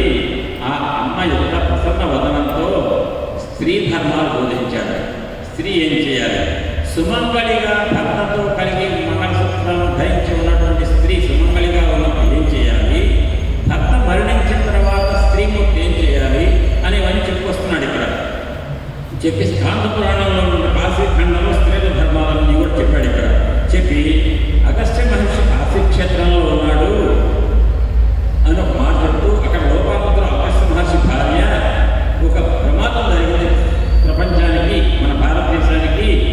అగస్త్య మహర్షి యొక్క శిష్యుడి వింధ్య పర్వతం, ఆ వింధ్య పర్వతం కంటే మేరు పర్వతం ఎత్తు ఎక్కువ. వింధ్య పర్వతం దాటిన దక్షిణ భారతదేశంలోకి మనుషులు ప్రయాణం చేయలేదు. అది ఆ వింధ్య పర్వతం స్థితి. ఆ పర్వతం మీద వృక్షాలు, వనాలు, నదులు, లతలు గోరెడలు ఉన్నాయి. దాని వైభవం దాందే. దానికేంట్రా వింధ్య పర్వతం అని చెప్పి వింధ్య పర్వతం గురించి గొప్పగా చెప్పుకునే స్థితి ఉంది. కానీ నారద మహర్షి వచ్చాట ఒకనాడు. వచ్చి ఓ వింధ్య పర్వతమా, నీ వైభవం మామూలుది కాదు, నిన్ను వర్ణించాలంటే ప్రకృతి సౌందర్యం అంతా నీలోనే ఉంది, కానీ నీకు ఒక లోపం ఉంది. ఏంటంటే ఎత్తులో నువ్వు మేరు పర్వతంతో సమానం కాలేకపోతున్నావు అనే ఒక లోపం నీ దగ్గర చెప్తుంది సమాజం అన్నట్టు అని. ఆ వింధ్య పర్వతంకు కూడా పెరగాలి అనే ఒక ఉత్సాహం వచ్చేట్టు చేస్తే మేరు పర్వతంతో పోటీగా వింధ్య పర్వతంలో పెరిగిందట. వింధ్య పర్వతం పెరగటం వల్ల సూర్యకిరణాలు దక్షిణ భారతదేశంలో పడకుండా చీకటిమయమైపోతే సూర్యకిరణాలపై తెరాలలో యజ్ఞయాగాలు చేయడానికి లేదు, యజ్ఞయాగాలు ఆగిపోయినాయి. అప్పుడు దేవేంద్రుడు ఏం చేసిన బ్రహ్మగారి దగ్గరికి వెళ్ళట. వింధ్య పర్వతాన్ని నారద మహర్షి వెళ్ళి అనవసరంగా ప్రేరేపించాడు. మేరు పర్వతానికి పోటీగా పెరిగింది. పెరిగి చివరికి సూర్యకాంతి దక్షిణ భారతదేశంలో పడకుండా చేస్తే దక్షిణాపథంలో భరతఖండంలో యజ్ఞాలు స్తంభించినాయి. యజ్ఞాలు స్తంభించినాయని బాధపడేవాడు ఎవరు? ఇంద్రుడు. ఆయనకే కావాల్సిన యజ్ఞాలు. ఇంద్రాయ స్వాహ, ఇంద్రాయ నమః అని చెప్పి హరిస్తున్నాం కదా. ఆ ఇంద్రుడు వెళ్ళి బ్రహ్మగారి చెప్తే బ్రహ్మగారు అన్నమాట, ఓ ఇంద్ర, కాశీలో అగస్త్య మహర్షి ఉన్నాడయ్యా, ఆయన భార్య లోపాముద్ర, ఆయన శిష్యుడి వించారు. అగస్త్య దగ్గర పర్వతాన్ని ఆపుతాడు తిరగకుండా. అప్పుడు దక్షిణ భారతదేశంలో సూర్యకిరణాలు వస్తాయి అని చెప్పాడు. అప్పుడు అగస్త్యుడి దగ్గరికి వీళ్ళు వెళ్ళారు, ఇంద్రాది దేవతలు వీళ్ళు చెప్పారు, అగస్త్య మహర్షి వింధ్య పర్వతాన్ని పెరగకుండా చూడయ్యా, దానివల్ల దక్షిణ భారతదేశంలో యజ్ఞయాగాలు జరగట్లేదు, నువ్వు కూడా దక్షిణ భారతదేశంలోకి వస్తావు, అప్పుడు దక్షిణ భారతదేశానికి ఎవరు దిక్కు లేదు, ఏ మహర్షి నువ్వే దిక్కు అవుతావు అని చెప్పారు. నిరాధారమైన దక్షిణాపథానికి ఆధారభూతంగా అగస్త్య మహర్షి అయ్యే విధంగా బ్రహ్మగారు చెప్పారు. అప్పుడు అగస్త్య మహర్షి చెప్తే అగస్త్య మహర్షి విద్యని విద్యపర్వతమా శిష్య నువ్వు పెరగవద్దు అని చెప్పేసి అసలు ముందు వెళ్ళగానే అగస్త్య మహర్షి గురువుగారు చూసే శిష్యుడు ఏమవుతాడండి, ప్రణిపాతం చేస్తాడు. ప్రణిపాతం చేయడానికి వంగి నమస్కరిస్తే ఆ వంగినవని అట్నే నడిచేశాక అగస్త్య మహర్షి అనచగానే దారి సుగమమైంది. అగస్త్య మహర్షి ఉత్తర భారతదేశం దక్షిణ భారతదేశంలోకి వచ్చాడు. దాని ద్వారా సూర్యకిరణాలు దక్షిణ భారతదేశంలో పడుతున్నాయి. యజ్ఞయాగాలన్నీ కూడా జరుగుతాయి. ఈ రకంగా అగస్త్య మహర్షి బ్రహ్మగారి ఆదేశాన్ని అనుసరించిన దేవేంద్రుడు అగస్త్య మహర్షికి చెప్తే అగస్త్య మహర్షి వింధ్య పర్వతాన్ని అణిచి దక్షిణాపథానికి మార్గాన్ని సుగమం చేశాడు యజ్ఞయాగాదులకు అని చెప్పాడు. అప్పుడు అప్పుడు అతన్ని ఒక మాట, ఈ దేవతలట లోపాముద్రదేవి ఫలితం కూడారు. ఆ పొగట్టంలో ఏంటి అంటే ఏం లేదు, స్త్రీమూర్తిని పొగిడితే ముందు అడ్డం రాకుండా ఉంటుంది కార్యక్రమాలకు అనే ఉద్దేశంతో లోపాముద్రను పొగిడారు. లోపాముద్ర యొక్క మనసు దోచుకున్నారు. అగస్త్య మహర్షి దేవతలు చెప్పారు, కావలసిన కార్యక్రమాన్ని చేశారు. అప్పుడు లోపాముద్ర పాతివ్రత్యం వల్ల, దేవతలు పొగడటం వల్ల, అగస్త్య మహర్షి తపశక్తి వల్ల దక్షిణాపథానికి వచ్చింది. కాబట్టి లోపాముద్ర అనేటువంటి పతివ్రతను చూపిస్తూ, పతివ్రత యొక్క వైభవం ఎంత గొప్పది అంటే పతివ్రత తన భర్తను సేవించడం అనేటువంటి పతివ్రత మహత్యం వల్ల ఏ కార్యక్రమాన్ని సిద్ధింప చేసుకోవచ్చు అనేటువంటి ఒక విషయాన్ని ఈ వింధ్య పర్వతం గర్వం ఉంచడం ద్వారా నిరూపించారు. ఆ కథను చెప్పారు. చెప్పి ఒక పురుషుడికి దాని పతివ్రత అయిన భార్య రావాలి అంటే ఆ మగవాడు అనేక జన్మల పుణ్యం చేసుకుంటేనే పతివ్రత అయిన భార్య దొరుకుతుందట. కాబట్టి అటువంటి పతివ్రత స్త్రీ కనుక లోపాముద్ర లాంటి పతివ్రత, సావిత్రి వంటి పతివ్రత లభిస్తే అటువంటి వంశంలో చతుర్విధ పురుషార్థాలు ధర్మ అర్థ కామ మోక్షాలు సిద్ధిస్తాయి. కాబట్టి పుణ్యానుబంధం వలన మాత్రమే, పుణ్యకర్మం చేసుకోవడం వల్ల మాత్రమే పతివ్రత స్త్రీ భార్యగా దొరుకుతుంది అని చెప్పారు.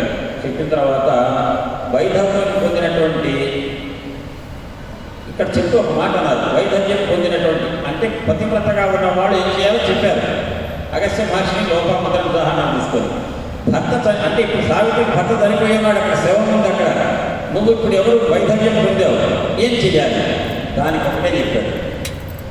అయితే వైధవ్యం పొందిన నువ్వు తల చుట్టూ తీయించుకొని ఒక విధవగా గడపడం ఉంది, లేదంటావా నీ భర్త కాష్టంలో నువ్వు కూడా అగ్నిలో దూకి సహగమనం చేయడం, నువ్వేం చేయాలో నువ్వు నిర్ణయించుకోని చెప్పాడు. చెబితే అప్పుడు నాకు చాలా తేలిక ఏది అంటే ధైర్యం అనుకుంటే ఉత్తమోత్తమైనది సహగమనం, లేకపోతే సమానమైనటువంటి పుణ్యం రావాలంటే వైధవ్యం పొందిన తర్వాత స్త్రీ ఏమి చెయ్యాలి, ఈ మాటలని నేను చెప్పను, అవసరం లేదు, ఈ సమాజానికైతే అవసరం లేదండి. ఎందుకంటే ఈ సమాజంలో స్త్రీమూర్తులు పురుషులకు ఏమాత్రం తీసుకోలేదండి. అనేక రంగాలలో స్త్రీమూర్తుల యొక్క శక్తి, వాళ్ళ యొక్క ఆధ్యాత్మిక శక్తి, వాళ్ళ యొక్క సాంకేతిక శక్తి, దేశాలను పరిపాలిస్తున్న స్త్రీమూర్తులు ఒక స్త్రీ దేశాన్ని ఎంత పేర్లు చెప్పండి, మన దేశమే కానివ్వండి, ఇంగ్లాండ్ కానివ్వండి, ఏ దేశమైనా సరే ఉపాధ్యక్షురాలుగా అమెరికా లాంటి దేశానికి కూడా స్త్రీమూర్తి ఉండి ఎంత గొప్పగా పరిపాలించిందో దాన్ని దృష్టిలో పెట్టుకుంటే స్త్రీ పురుషుల మధ్య భేదాన్ని చూడకూడదు. స్త్రీ యొక్క శక్తే. ఇంకా గట్టిగా మాట పురాణాల ప్రకారం స్త్రీ యొక్క శక్తి 10 రెట్లు ఎక్కువ అంటే మగవాడకండి. కారణం ఏంటంటే ఆ అమ్మ జన్మనిస్తుంది, మగవాడు జన్మనివ్వలేడు. కాబట్టి అటువంటి స్త్రీమూర్తి యొక్క చేయవలసిన ఆచారాలు పాటించవలసిందని చెప్పి నువ్వు ఏం చేస్తే బాగుంటుంది నువ్వు ఆలోచించుకో. భర్తతో సహగమనం చేస్తావా లేదంటావా భర్త లేని స్త్రీలాగా ఎక్కడుంటావా అనే నాలుగు కనుగొని ఉంటావంటే నేను రూప సౌందర్య రాశని 16 ఏళ్ల వయసు కూడా లేదు. ఈ కలియుగంలో ఈ అందానికి సమాజంలో వెర్రితలను వేసేటువంటి సమాజంలో పురుషులు తిరుగుతూ ఉంటారు. నేను అపనిందల పాలు కావాలి కాబట్టి నాకు సహగమనమే తీసుకుంటాను అన్నదన్నది సావిత్రి. అన్న తర్వాత ఇక సహగమనం కూడా సిద్ధమైంది. కార్యక్రమం ఒక్కొక్కటి ఎట్లా శవం అక్కడ ఉంది. ఏం చేసింది? శాంతంగా ఆ పతివ్రత సావిత్రి భర్త యొక్క శవం దగ్గర కూర్చొని అగ్నికుండ సమీపం తన భర్తను తరలించింది. శరీరాన్ని సువాసనలందరికీ కూడా వాయనాలు ఇవ్వాలి. అంటే తన సహగమనం చేయాలి. ఒక విషయం చెప్తున్నా తరులారా మీరు ఎవరి అనుకోకండి. ఈ మొత్తం సభలో భర్త పోయినా కూడా 10 రోజుల వరకు కూడా పాతివృత్యంతో ఉన్నటువంటి సుమంగళి అమ్మ. కాబట్టి భర్త పోయినటువంటి సమీపంలో భర్త యొక్క శవ సమీపంలోనే ఉంది. ఆమె అప్పటికి సుమంగళి. ఆమె సహగమనం చేస్తా అంటుంది. అప్పుడు ఏం చేసిందంటే భర్తకు సంస్కారాలు ఏం చేయాలో కొన్ని విధానాలు చేసి తన భర్త యొక్క చితిలో తన దూకితే అప్పుడు ఆ పతివ్రతగా పోయినట్టే లెక్క. అది పతివ్రతగా తన పుణ్యస్త్రీగా తన జీవితాన్ని సాధించినట్టే. చేయవలసిన కార్యక్రమాలు ఏంటంటే సువాసిని స్త్రీలందరికీ కూడా సౌభాగ్యదాయకమైనటువంటి వాయనాలు ఇచ్చింది. బ్రాహ్మణులకు ఇచ్చింది, పూజించి దానాలు చేసింది. నియమంగా అందరికీ నమస్కరించింది. పితృలే లోకానికి వెళ్ళాలి. నేను ఇప్పుడు నా తల్లి ఎవరంటే గౌరీదేవి, నా తండ్రి పరమేశ్వరుడు, నా పుట్టినవాడు నన్ను పిలుస్తున్నారు అన్నది. అంటే అర్థం ఏంటి? భర్త స్థితిలో నేను దూకి నేను కూడా పైలోకానికి వెళ్తున్నాను. నేను పతివ్రతగా పుణ్యశ్రీగా వెళ్తున్నాను. నాకు స్వర్గమే లభిస్తుంది, కైలాసం లభిస్తుంది అని చెప్పడం ఇందులో ఉన్న అర్థం. అప్పుడు తనతో వచ్చిన వారందరికీ కూడా ఆ ఊరి నుంచి వచ్చిన వారు ఉన్నారే, ఆ ఊరి నుంచి వెళ్ళిపోండి, మీరంతా కూడా వెళ్ళి ఎవరు బాధపడకండి. నా భర్త పోయాడు, నేను ఎంత బాధపడుతున్నా అనుకోకండి. నేను కూడా సహగమనం చేసి నేను పైకి వెళ్తున్నాను. కానీ మా అత్త మామలకు మాత్రం ఈ విషయం చెప్పకండి. చెబితే వాళ్ళు ఉండే బయలు చచ్చిపోతారు. మా ఇద్దరితో పాటు వాళ్ళిద్దరిని కూడా చంపిన పాపం నాకు వస్తుంది. కాబట్టి వాళ్ళు గంధర్వపురంలో శ్రీ శ్రీ లక్ష్మీ నృసింహ సరస్వతి యతీశ్వరుల దగ్గర క్షేమంగా ఉన్నారని చెప్పి మాట చెప్పండి. ఆ ఆశతో బ్రతుకుతారు వాళ్ళు అని చెప్పి పంపించారు సావిత్రి. అప్పుడు గురు సన్నిధిలో క్షేమంగా ఉన్నారని వార్త తీసుకుని వెళ్ళిపోయారు. ఈ యతీశ్వరుడు ఇందాక ఏం చేశారు? కనపడిన బ్రహ్మచారి 4 రుద్రాక్షలు ఇచ్చారు. ఇచ్చి 2 చెవులు ఒక్కొక్క చెవు ఒక్కొక్కటి పెట్టు, 2 మెడలో పట్టు, అక్కడికి సంగమానికి వెళ్ళు. నీకు ఎవరైతే ఈ దత్తాత్రేయుడి కృప వల్ల నీ భర్తకు జన్మ వచ్చిందో ఆ స్వామి దగ్గరికి వెళ్ళి ఈ రుద్రాక్షల శరీరం మీద పెట్టి అక్కడ పూజ చేసిన తర్వాత గురుడు దగ్గరికి వెళ్ళి శ్రీగురుడి అనుగ్రహం తీసుకొని శ్రీగురుడికి అభిషేకం చేసి ఆయన పాద ప్రఖ్యాతుల జలాన్ని ఈ శరీరం మీద చల్లి అప్పుడు ఆ శవాన్ని తీసుకెళ్ళి కాష్టం మీద పెట్టి అందులో నువ్వు కూడా అగ్నిలోకి నువ్వు ఆహుతయ్యో అని చెప్పాడు. అప్పుడు శవానికి 2 చెవులకు 2 రుద్రాక్షలు పెట్టిందామే, కంఠానికి 2 రుద్రాక్షలు కట్టించింది. చాలా వినయంగా బ్రాహ్మణులు ఎంత చేశారు. బ్రాహ్మణులు అంటుందట, నేను సంకల్పించానయ్యా, ఈ శరీరాన్ని దహనం చేసే ముందు ఒక్క కోరిక ఉంది నాకు. ఆ బ్రహ్మచారి చెప్పారు, సంగమంలో ఉన్న స్వామివారిని దర్శించి నా కనులారా స్వామివారి యొక్క దివ్యమంగళ రూపాన్ని దర్శించి వచ్చి నేను ఈ స్థితిలో దొరుకుతాను. మీరు అనుమతిస్తే బ్రాహ్మణులారా, మీరు అనుమతిస్తేనే, మీరు అనుమతి ఇవ్వదే ఇక్కడ దొరుకుతాను అంటే, లేదమ్మా సాయం సమయమే సూర్యాస్తమయం అయితే అగ్ని సంస్కారం చేయకూడదు శవానికి, కాబట్టి త్వరగా వచ్చి సూర్యాస్తమయం లోపులోనే నువ్వు అగ్నికి ఆహుతయ్యే విధంగా నువ్వు తొందరగా వెళ్ళిరా అన్నాను. అప్పుడు అక్కడికి వెళ్ళి సంగమం వెళ్ళింది, గురుమూర్తిని దర్శించింది. అన్నారట స్వామివారు వెళుతూ దారిలో గురుమూర్తిని కొన్ని మాటలు మాట్లాడింది. ఇక్కడ దీన్ని స్కిప్ చేసి వెళ్ళొచ్చు, కానీ ఇదో దీనికి కూడా కొంచెం బలం ఉంది ఈ మాటలకు. నడుచుకుంటూ శ్రీ గురుమూర్తి, నృసింహ సరస్వతి, దత్తాత్రేయ స్వామి యొక్క అపరావతారమైన నువ్వు నరకేసరి, నేను దౌర్భాగ్యురాలయ్యా, కాబట్టే నువ్వు నన్ను ఉపేక్షిస్తున్నావు. ఎందుకని? నాకు ఈ చిన్న వయసులో భర్తను పోగొట్టి వైధవ్యాన్ని ఇప్పించావే. నిన్ను నమ్ముకొని నిన్ను కులదైవంగా పెట్టుకొని మా మామ అత్తగారులు నా భర్తని కన్నారు. నీకు ఏమాత్రం మా మీద కాస్త కనుక అనుగ్రహం ఉన్నట్టయితే నా భర్తకి చిన్న వయసులో ప్రాణం పోయే స్థితి తెప్పిస్తావా? తెప్పించవు. నేను దౌర్భాగ్యాలను కాబట్టే నా దౌర్భాగ్యానికి తగిన ఫలితాన్ని ఇచ్చావు. నువ్వు శరణామ రక్షకుడవు, దాతవు, సర్వేశ్వరుడు, త్రిమూర్త్యాత్మక స్వరూపుడవు. నీ ముందు అష్టశక్తుల్లో నవనిధులు దాస్యం చేస్తాయి కదా. అటువంటి నువ్వు నా భర్తను బ్రతికించలేకపోయావా స్వామి? నీకు ఎంత కరుణ లేని, ఎంత నా మీద కోపం ప్రదర్శిస్తున్నావయ్యా నువ్వు. నాతో సమానమైన స్త్రీమూర్తులు ఎంతోమంది భర్తతో కాపరం చేస్తూ పిల్లలను కని ఎత్తుకొని ముద్దాడి ఆడిస్తుంటే నేను పిల్లల్ని కనే భాగ్యం కూడా లేకుండా నా భర్తను పట్టుకుపోయావా? నిరంతరం పెళ్ళి వచ్చిన దగ్గరికి నా భర్తకు అనారోగ్యమా? అనారోగ్యంతో నా భర్తకు నేను సేవ చేశానా? నా భర్త పరమేశ్వరుడు అనుకునే సేవ చేస్తాను. కానీ ఏనాడు నా భర్త పట్ల నేను వ్యతిరేక భావం పెట్టలేదు. అయినా కూడా నా భర్త లేకుండా చూసావు నాకు అని చెప్పేసి వెళ్ళి అశ్వత్థమూలంలో కూర్చున్న శ్రీగుళ్ళు కనిపించారట. దూరం నుంచే నమస్కరించిందట అమ్మ స్వామివారి నరసింహ స్వామి గారికి. చేస్తే అప్పుడు అన్నట దీర్ఘ సౌభాగ్యవతిని కమ్ము అన్నారటండి. వెంటనే విచిత్రం చూడండి, దూరం నుంచి శ్రీగుడికి నమస్కరించినటువంటి సావిత్రి తన భర్తను చనిపోయిన శవాన్ని అక్కడ పెట్టి ఒక్కసారి శ్రీగుడిని దర్శించుకొని వచ్చి నా భర్త యొక్క చిత్రం నేను దూకుతానని చెప్పేసి వచ్చినటువంటి ఆ సావిత్రికి స్వామివారి ఇచ్చినటువంటి నృసింహ సరస్వతి స్వామివారి ఇచ్చినటువంటి మొట్టమొదటి మాట దీర్ఘ సౌభాగ్యవతి కమ్ము అనగానే అప్పుడు మరలా నువ్వు 8 మంది పుత్రులకు తల్లిగా అవుతావు. సాధ్యమవుతుందండి? సౌభాగ్యవతి కావడం కుదురుతుందా? 8 మంది పిల్లలు కాదు, ఒక పిల్లవాడికి అవకాశం ఉందా? భర్త లేకపోతే ఆ మాట అన్నారట. అప్పుడట అక్కడ ఉన్న జనాలంతా కూడా తోడెళ్ళారు. ఎందుకంటే చిన్న వయసులో అతిరేక సుందరి, మహాలక్ష్మి స్వరూపిణి, నగలు ధరించిందట. అసలు అమ్మను చూస్తుంటే లక్ష్మీ స్వరూపిణిగా ఉంది. ఆమె కొద్దిసేపట్లో తన భర్త యొక్క చితిలో దూకపోతుంది అంటే ఎంతగా ఆశ్చర్యంగా సంభ్రమం ఏంటో విచిత్రంగా జనాలంతా ఫాలో అయ్యారండి.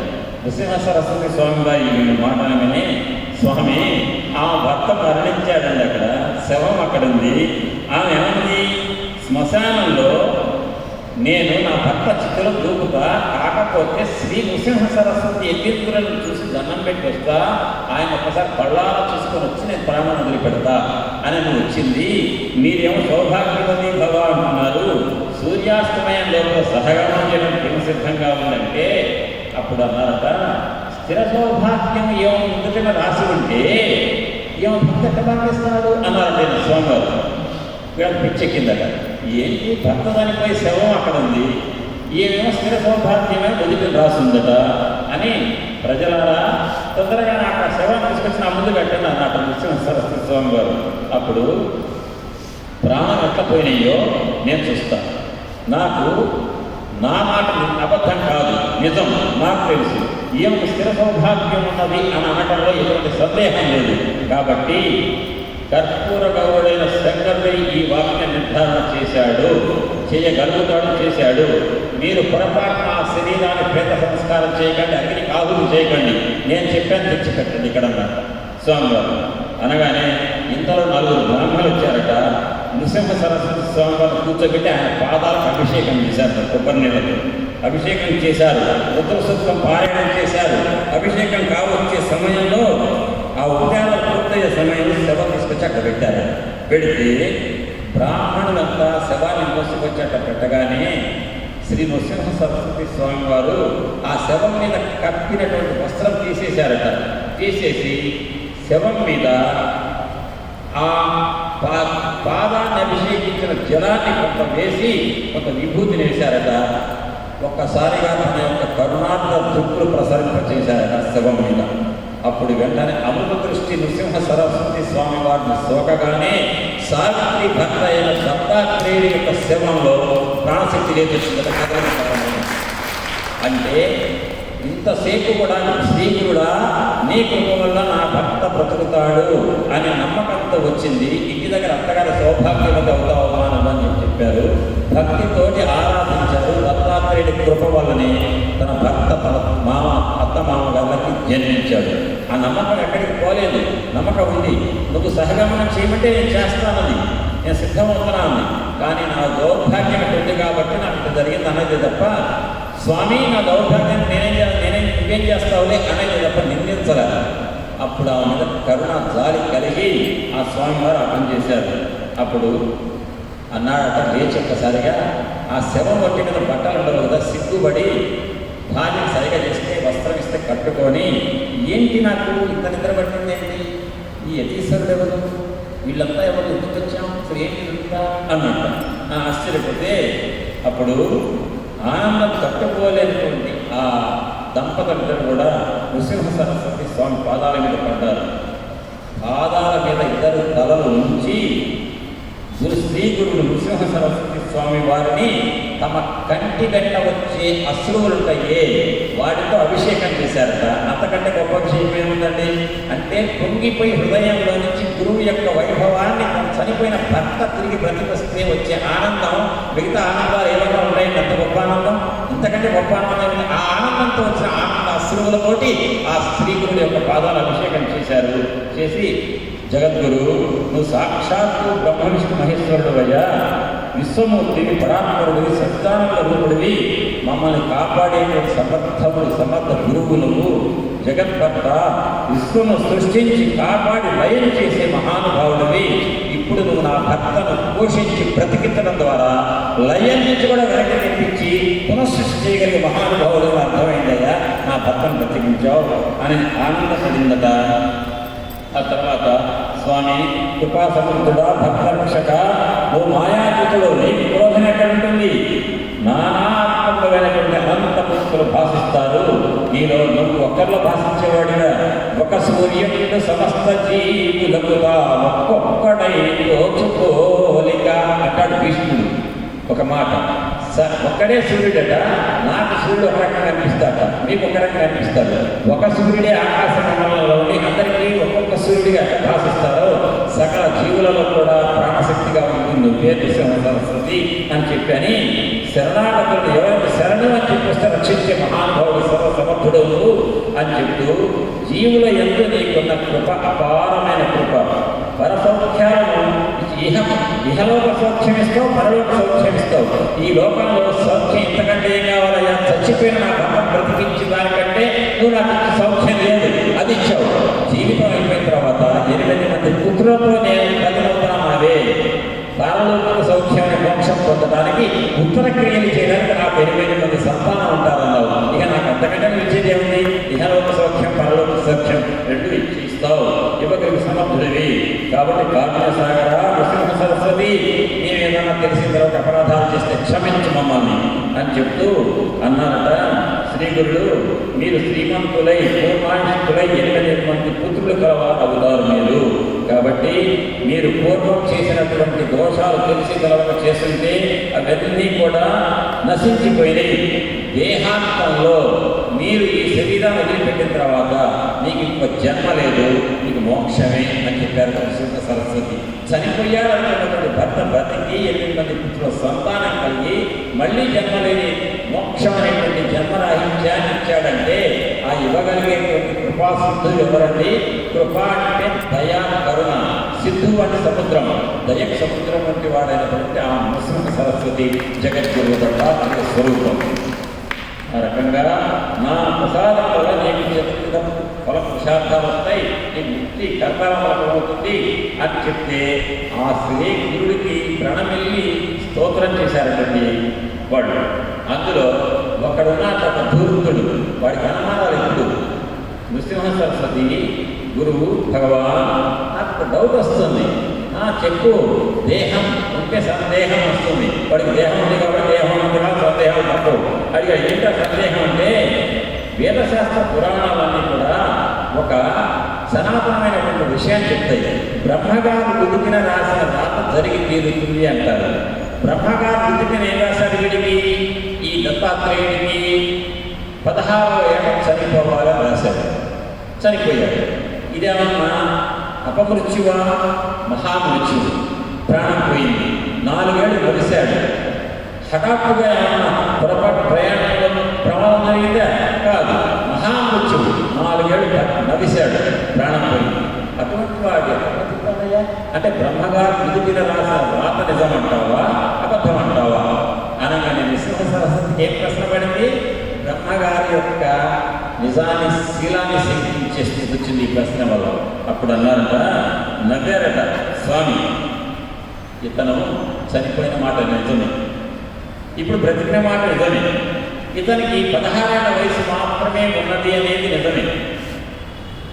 కానీ ఈ జన్మలో ఇతనికి ఆయుష్ తక్కువ ఉంది, వచ్చే జన్మలో శతాయుష్. నేను బ్రహ్మగారితో నా భక్తుడు నన్ను నమ్ముకొని ఆ కుటుంబం జీవిస్తూ నన్ను ఆరాధించి నా యొక్క భక్తి శ్రద్ధలు శ్రద్ధ సబూరి అనేటువంటి రెండింటిని ప్రదర్శించినటువంటి కుటుంబం, ఆ తల్లి యొక్క రోదనని నా పట్టి వెంట నీరు కారిన హృదయం ద్రవించి చతుర్ముఖ బ్రహ్మగారు ఈ పురుషుడికి వచ్చే జన్మ యొక్క ఆయుష్ ఈ జన్మకు, ఈ జన్మ ఆయుష్ వచ్చే జన్మకు బదలాయించని అడిగితే చతుర్ముఖ బ్రహ్మగారు ఇచ్చినటువంటి మార్పు అయ్యాయి. బ్రహ్మగారే ఇచ్చారు, బ్రహ్మగారే మార్చారు. చతుర్ముఖ బ్రహ్మగారు బుద్ధికి రాతకు తేడా లేదు అని చెప్పి సమాధానం ఇచ్చారట. ఆ రకంగా ఒక మనిషి యొక్క ఆయుష్ని కూడా ఒక జన్మ ఇంకొక జన్మకు మార్చగలిగే సత్తా సమర్థత ఉన్నవాడు ఎవరంటే సద్గురు. అటువంటి సద్గురువే త్రిమూర్త్యాత్మక స్వరూపుడు. ఎందుకంటే బ్రహ్మ విష్ణు మహేశ్వరుడు యొక్క 3 రూపాలు ఈయనవే కాబట్టి ఆయనలోనే బ్రహ్మాంశ, ఆయనలోనే విష్ణు అంశ, ఆయనలోనే రుద్రాంశ. చంపే రుద్రుడు, ఇచ్చే ప్రతిపిచ్చే బ్రహ్మ, రెండు ఆయన ఇంకే ప్రత్యేక సిఫార్సు ఏం చేయక్కర్లేదు. అంటే ఈ దూకుడికి తెలవట్లే. నృసింహ సరస్వతికి మనిషి అనుకుంటున్నాడు, కానీ ఆయనలోనే బ్రహ్మ పుట్టించేది, ఆయనలోనే పెంచేది, ఆయనలోనే కాలం తీసుకెళ్లే రుద్రుడు అని 3 అంశాలు ఉన్నాయి. కాబట్టి త్రిమూర్త్యాత్మక స్వరూపమైనటువంటి పరబ్రహ్మం యొక్క జ్ఞానావతారం కాబట్టి ఆయన ఏదైనా అటు చేయొచ్చండి. దీనికి ఒక చిన్న ఉదాహరణ చెప్తాను. ఒక మంత్రి గారి మీద 2 శాఖలు ఉన్నాయి. విద్యాశాఖ ఉంది, రెవెన్యూ శాఖ ఉంది. ఒక టీచర్ గారికి రెవెన్యూ డిపార్ట్మెంట్ ఇవ్వాలి డిప్యూటేషన్, ఒక revenue department education department deputation ఇవ్వాలి. అప్పుడు ఆ 2 శాఖలు వేరు వారు నిర్వహిస్తే ఈ మంత్రికి ఆ మంత్రి పడదనుకోండి, నేను నా మాట ఇండియా రెవెన్యూ మినిస్టరు, నేను రెవెన్యూ శాఖలో నేను డిప్యూటేషన్ ఇప్పించలేను, వాడు ఒప్పుకోడు అంటాడు. రెవెన్యూ మినిస్టర్ అన్నాడా, ఎడ్యుకేషన్ మినిస్టర్ నాకు పడదు, ఆయన ఒప్పుకోవడం నేను తీసుకోవడానికి అంటాడు. అవతల నుంచి వద్దకు వచ్చాయి. 2 శాఖలు ఒకే దగ్గర ఉన్నాయనుకోండి, ఇక పడటమే ఉందండి. ఈయన ఆ మంత్రి ఈయనే, ఈ మంత్రి ఈయనే. ఈయన అంటే 2 శాఖలు అక్కడ 2 శాఖల మంత్రి, ఈయన 3 శాఖల మంత్రి. ఈయన పుట్టించే శాఖ, పెంచే శాఖ, తీసుకుపోయే శాఖ, 3 శాఖల మంత్రే కాకుండా రాజరాజు అన్నాడు. కాబట్టి ఆయన ఈ యొక్క లీలను ప్రదర్శించగలిగాడు.